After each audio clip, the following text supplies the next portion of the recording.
Olá, tudo bem? A graça e a paz. Estamos aqui para mais esse devocional do Evangelho segundo Mateus, capítulo 9. Nós vamos estar meditando hoje do versículo 14 até o 17. Mateus, capítulo 9, dos versos 14 ao 17. E vamos estar falando sobre a questão do jejum, que foi falada pelo Senhor Jesus. Vamos ler? Vieram depois os discípulos de João e lhes perguntaram: Por que jejuam? Por que jejuamos nós e os fariseus muitas vezes, e teus discípulos não jejuam? Respondeu-lhe Jesus: Podem acaso estar tristes os convidados para o casamento enquanto o noivo está com eles? Dias virão, contudo, em que lhes será tirado o noivo, e nesses dias hão de jejuar. Ninguém põe remendo de pano novo em vestes velhas, porque o remendo tira parte da veste e fica maior que a rotura.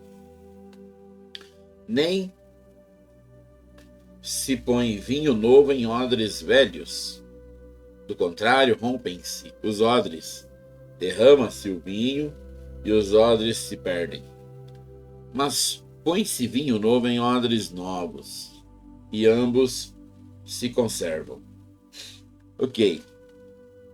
Os discípulos de João, do qual o Senhor está falando, são dois que vêm de João Batista para o Senhor Jesus, o que provavelmente é o apóstolo João e o André, irmão do Pedro.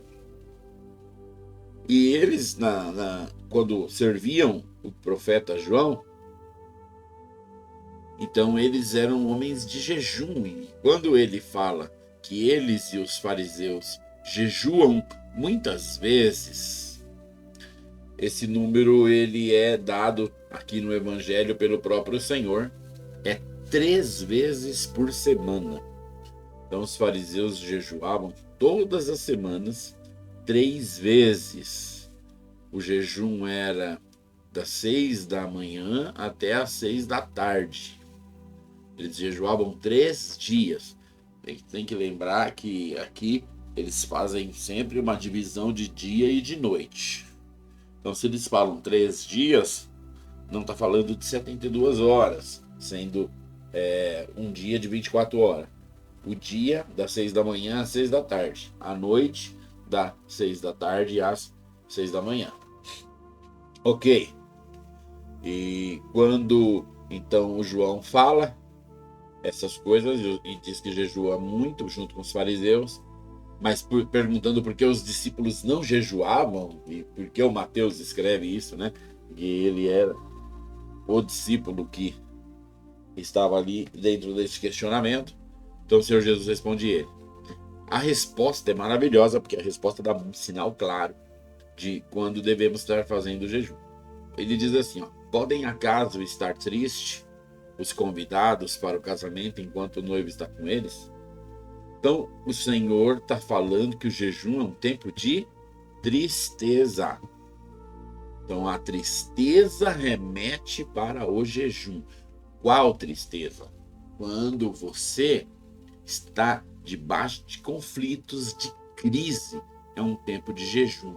Imagina que sua vida está bagunçada, sua alma está confusa, as coisas estão dando errado, seus relacionamentos estão dando errado, seu casamento está dando errado, seus filhos estão com problemas, os problemas dos seus filhos viraram para você um problema.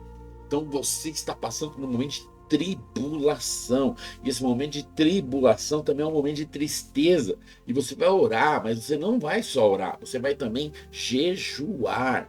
Porque o jejum é para um tempo de tristeza. E o Senhor, ele mesmo responde, porque ele faz uma pergunta, né? Podem acaso estar tristes os convidados para o casamento enquanto o noivo está com eles? Aí ele mesmo responde, dias virão, contudo em que lhe será tirado o noivo, e nesses dias hão de jejuar. Alguns intérpretes da Bíblia falam que esses dias são apenas os dias em que o Senhor está moribundo na cruz e morre. Mas quando ele ressuscita, alguns dizem que o Senhor já voltou, embora não pessoalmente, mas em espírito. Então o noivo já está de volta e ninguém precisa mais jejuar. Isso é o argumento de alguns. Não, eu não ando com esse argumento. Eu ando que o Senhor estava falando que o noivo ia ser tirado no tocante a aquele homem Jesus andando com os homens. E que nós agora íamos viver uma vida de igreja pela fé e sem a presença física do noivo, nós íamos ter que ter realmente tempos de jejum de novo. É assim que eu creio, é assim que eu jejuo. E amém. Nesse momento que o Senhor fala que dias viriam e o noivo seria tirado, então deveriam jejuar de novo, significa que dentro dos dias da sua vida você vai ter que saber tirar momentos de jejum. Para que serve o jejum? Jejum, em primeiro lugar, a maior característica dele na sua vida é te dar fome. E você está jejuando por um propósito, pela oração e cura de alguém, pela oração e restauração de alguém, etc. Então, toda vez que você estiver apertadíssimo com fome, você então se entristecerá e lembrará que o Senhor vai olhar pela sua causa, que o Senhor vai cumprir sua promessa, que o Senhor não vai te deixar na chapada. E aí você estará então com o jejum te auxiliando. Os apertos de fome serão momentos de você fazer declarações poderosas ao Deus que fará por você, que julgará a sua causa. Ok, quando o Senhor termina de dar essa explicação no versículo 15, então no verso 16 ele dá 16 e 17 ele dá 2 remendos. Ele fala: ninguém põe remendo de pano novo em vestes velhas, porque o remendo tira parte das vestes e fica maior a ruptura. Nem se põe vinho novo em odres velhos, do contrário rompem-se os odres e derrama o vinho e os odres se perdem. Mas se põe vinho novo em odre novo, para que ambos se conformem. Os dois exemplos é o mesmo. Então o Senhor tá que nem o sonho de José, né? Que tem lá as canas, as vacas e tal. Aqui os dois exemplos, tanto do pano, do remendo, como do odre e do vinho, é o mesmo exemplo. O que o Senhor está querendo dizer é que o modelo de jejum de João Batista e dos fariseus não será o modelo de jejum dos discípulos e do cristianismo. Ok? Então não adianta você entender o estilo judaico de jejum. Não é disso que o Senhor está falando. Aqui não é um odre velho, aqui não é um pano velho. Então você não pode pegar o vinho novo e o pano novo, que é o Senhor Jesus, e colocar dentro da religião judaica. Tem que ser vinho novo num odre novo. Então vai ter jejum? Vai ter jejum. Vai ser como o de João Batista dos fariseus? Não. Vai ser diferente. Amém? Então, é uma dica que eu dou para você. Quando você tem realmente uma grande crise que te deixa bastante agoniado, marque um tempo, comece a fazer uma oração. Quando você termina essa oração, inicie um período de jejum, provavelmente o mínimo, jejum mínimo que você pode fazer, que vai ser muito eficaz, 24 horas seguidas. É muito fácil de fazer esse jejum, muito simples. Você pode fazer esse jejum, ou você pode, por 3 dias, jejuar das 6 às 18, das 6 da manhã às 18 da tarde, sem comer nada. E esse é um jejum muito bom também. Ok, não faça jejum sem tomar água. Você não fique sem tomar água tempo nenhum. Água não quebra jejum. Água é bênção, você tem que tomar água, tá bom? Você vai ter todas as interferências do jejum tomando água. Ah, se eu tomar água vai quebrar o jejum porque ela alimenta. Não alimenta, mas ela vai ser fundamental para o seu corpo, para você não pegar doença. Nós vivemos num mundo de muitas poluições e muitos vírus e muitas doenças. Então, vai pôr sua imunidade lá no zero, e aí você vai jejuar para sempre. Aqui na Terra, né? E você vai acabar indo para o céu. Então não faça isso. Tome água, tome muita água. Já jejuei 3 dias só na água. Já jejuei 7 dias só na água. Já jejuei 21 dias só com uva e suco de uva e água. Mas não faça jejum sem água.